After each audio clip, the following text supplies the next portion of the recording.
Welcome back. This is Ramya Nagendra. బాగున్నారా అండి అందరూ? నేనైతే చాలా చాలా బాగున్నాను. అండ్ ఈరోజు ప్రోడక్ట్ చాలా చాలా ప్రెట్టి గుడ్ ప్రోడక్ట్. సో మనకి వెబ్సైట్లో అయితే అవైలబుల్గా ఉందండి. స్టోన్ వర్క్ వచ్చేసి మనకి pink and white green colour కాంబినేషన్తో real gold kind of stone work లాగా వచ్చేసింది అనమాట. కింద మోతీ వర్క్ కూడా చాలా నీట్గా ఉంది. అండ్ ఇదంతా కూడా మనకి యాంటిక్ ఫినిషింగ్లోనే వస్తుంది. సో బ్యాక్ సైడ్ చైన్ అయితే అడిషనల్గా తీసుకోవాల్సిందే అండి. బట్ నేను వేసుకొని చూపించడానికి అని చెప్పేసి దీనికి అటాచ్ చేశాను. బట్ దీనికి బ్యాక్ సైడ్ చైన్ అయితే రాదు. ఓకే, అండ్ ఒకసారి పెట్టుకొని చూద్దాం.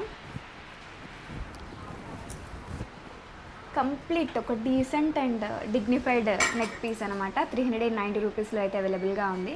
నేను దీనికి తగ్గట్టుగా జస్ట్ ఈ ఇయర్ రింగ్స్తో పేరప్ చేసుకున్నాను. మీకు ఈ ఇయర్ రింగ్స్ కోడ్ కూడా స్క్రీన్ పైన కనిపిస్తుంది. ఇవి వచ్చేసి 390 రూపీస్లో కొంచెం ఫ్యాన్సీ కైండ్ ఆఫ్ టైప్లో స్ట్రింగ్ ఇయర్ రింగ్స్ని మేకింగ్ చేశామన్నమాట. సో పర్చేస్ చేయాలని అనుకుంటే తెలుసు కదా, మన వెబ్సైట్ ఉంది www.ramyanagindra.comలో. ఇప్పుడే ఆర్డర్స్ ప్లేస్ చేసేసుకోండి.